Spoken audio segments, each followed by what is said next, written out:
Subscribe करें हमारे YouTube channel को और बेल आइकन को प्रेस करें हमारे लेटेस्ट वीडियोस को देखने के लिए।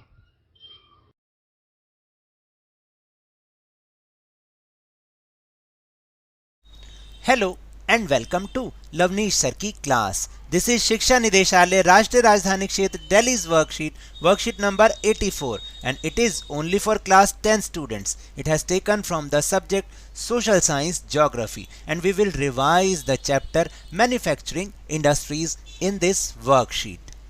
So students, आज की इस वर्कशीट में हम बोर्ड पॉइंट ऑफ व्यू से अब रिवीजन कर रहे हैं और इसमें आज हम मैन्युफैक्चरिंग इंडस्ट्रीज चैप्टर को ले रहे हैं और उसके 1, 3 और 5 मार्कर क्वेश्चन की प्रैक्टिस कर रहे हैं। So without wasting our time let's start and understand with me. So 1 to 5th questions are very short type answer and are of 1 mark. Question number 1 is in which state is Bhilai steel plant located, यानी Bhilai steel plant यानी आपको बताना है कि किस राज्य में Bhilai steel plant स्थित है। So answer is Chhattisgarh. Next question is which of the following regions has the maximum concentration of iron and steel industries in India. देखिए आपको बताना है कि इंडिया में जो आयरन एंड स्टील इंडस्ट्रीज है ज़्यादातर वो किस क्षेत्र में स्थित है, मतलब वो कहाँ पर है। तो Western Ghat region, Eastern Ghat region, Chota Nagpur plateau region या नन ऑफ द अबव। तो right answer is Chota Nagpur plateau region, यानी यहाँ पर ज़्यादातर iron and steel industries located हैं।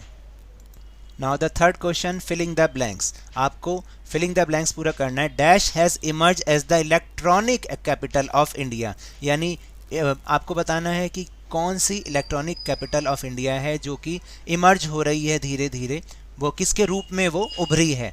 तो right answer is Bengaluru. Bengaluru has emerge as electronic capital of India. Then fourth question is right true और false for the following statement. आपको इस statement के लिए बताना है कि ये ट्रू है या फॉल्स।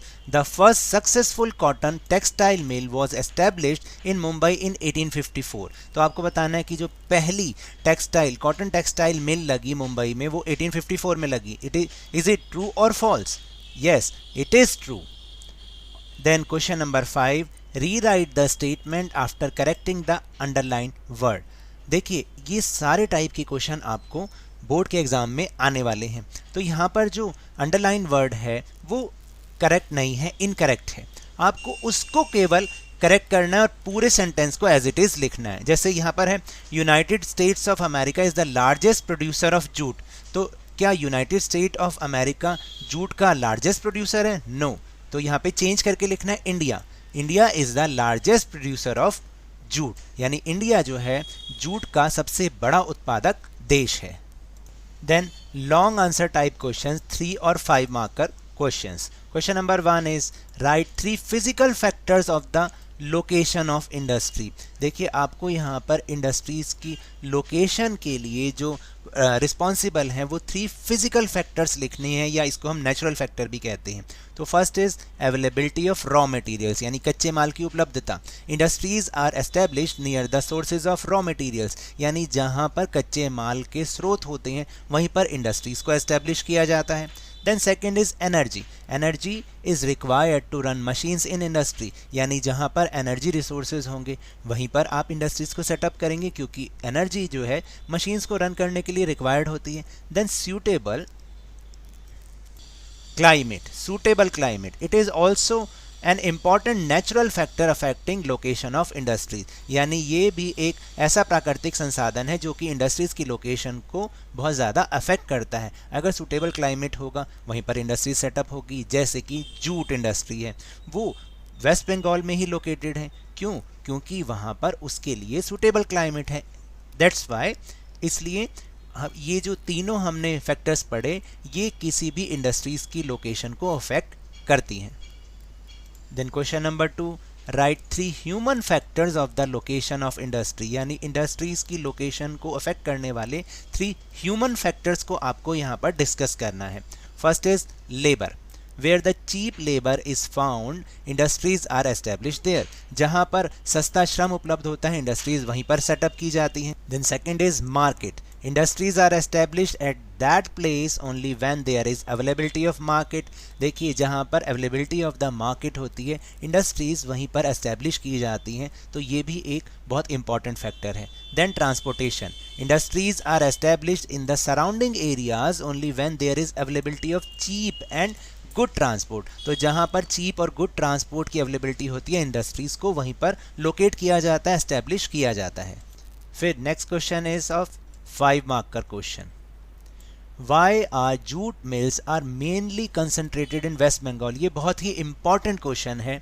तो देखिए इसका आंसर क्या हो सकता है, the West Bengal is the largest producer of jute in India, यानी भारत में वेस्ट बंगाल जूट का सबसे बड़ा उत्पादक राज्य है। और क्यों है वहाँ पे जूट मिल्स, देखिए abundant and inexpensive water from the Hooghly river for processing raw jute, यानी कच्चे जूट को प्रोसेस करने के लिए हुगली रिवर से बहुत सारा और बहुत सफिशिएंट वाटर मिल जाता है। Then second is cheap labour from the West Bengal, Bihar, Orissa and Uttar Pradesh. तो वेस्ट बंगाल, बिहार, उत्तर प्रदेश और उड़ीसा से चीप लेबर भी वहाँ पर अवेलेबल हो जाती है, इसलिए जूट मिल्स वहाँ पर हैं। Then third is supported by a good network of railways, roadways and waterways to facilitate movement of raw materials to the mills, यानी मिल्स तक रॉ मटेरियल ले जाने के लिए बहुत ही गुड नेटवर्क है ट्रांसपोर्टेशन का, रेलवेज हैं, रोडवेज हैं, वाटरवेज हैं, तो इससे भी वहाँ पर जूट मिल्स लोकेटेड हैं। Inexpensive, that means cheap water transport and Kolkata port for export of jute goods. तो देखिए जब जूट का सामान बन गया तो उसको बाहर कंट्रीज में एक्सपोर्ट करने के लिए Kolkata port is also there, तो वहाँ पर इस कारण से भी जूट मिल्स बहुत सारी हैं। Then last is being a large urban centre, Kolkata provides banking and insurance and other facilities. क्योंकि कोलकाता एक बहुत बड़ा शहरी क्षेत्र है तो वो बैंकिंग, इंश्योरेंस और अदर फैसिलिटीज़ को भी प्रोवाइड कराता है। तो that's why most of the jute mills are mainly concentrated in West Bengal. Now question number 4 is also of 5 marker question. तो इसमें आपको क्या लिखना है, question is why is manufacturing sector called the backbone of the economic development of India, यानी manufacturing sector को India की economic development का बैकबोन क्यों कहा जाता है, ये बहुत ही इंपॉर्टेंट क्वेश्चन है। तो let's see, as a body gets shape only with the presence of backbone, likewise the major base or foundation of the economy of a country is manufacturing industries। जैसे हमारी बॉडी को shape कब मिलती है, जब हमारी बैकबोन होती है, बैकबोन की प्रेजेंस से ही तो हमारी बॉडी को शेप मिलती है। जस्ट लाइक वैसे ही जो किसी कंट्री की इकोनॉमी है उसकी फाउंडेशन या उसकी बैकबोन मैन्युफैक्चरिंग इंडस्ट्रीज है। कैसे और ये क्यों कहलाती है ऐसा, क्योंकि ये हेल्प इन मॉडर्नाइजिंग एग्रीकल्चर, यानी कृषि के आधुनिकीकरण में ये मदद करता है। Provides employments in secondary and tertiary service sectors, secondary और टर्शरी सर्विस सेक्टर्स में ये एम्प्लॉयमेंट ज़्यादा से ज़्यादा प्रोवाइड कराता है। Brings in much needed foreign exchange, बहुत सारी विदेशी मुद्रा इससे प्राप्त होती है। Is helpful in providing unemployment and poverty, यानी अनएम्प्लॉयमेंट और पॉवर्टी को दूर करने में ये बहुत हेल्पफुल है। इंक्रीजेज नेशनल इनकम, राष्ट्रीय आय में वृद्धि होती है। एंड फुलफिल्स डेली नीड्स, जो रोज़मर्रा की हमारी ज़रूरतें उनको ये पूरा करती है, इसलिए हम इसको backbone of the economic development of India कहते हैं। So now that's all for this worksheet. अगर मेरे इस तरह समझाने से आपको थोड़ा सा भी समझ में आया हो तो इस चैनल को ज़्यादा से ज़्यादा सब्सक्राइब कीजिए, लाइक कीजिए और बहुत ज़्यादा शेयर भी कीजिए। और हाँ, मेरे साथ इसी तरह आसानी से वर्कशीट को समझते रहिए, लेकिन ध्यान और मन लगाकर पूरी मेहनत और लगन के साथ पढ़ते रहिए। And if you want to defeat corona virus then please wear a mask. और जब भी पॉसिबल हो, जब भी अवेलेबिलिटी ऑफ वैक्सीन हो, इसकी वैक्सीनेशन अवश्य कराएं, क्योंकि कोरोना को हराना है और ज़िंदगी को एक बार फिर से सुहाना बनाना है। इसी उम्मीद के साथ थैंक यू वेरी मच।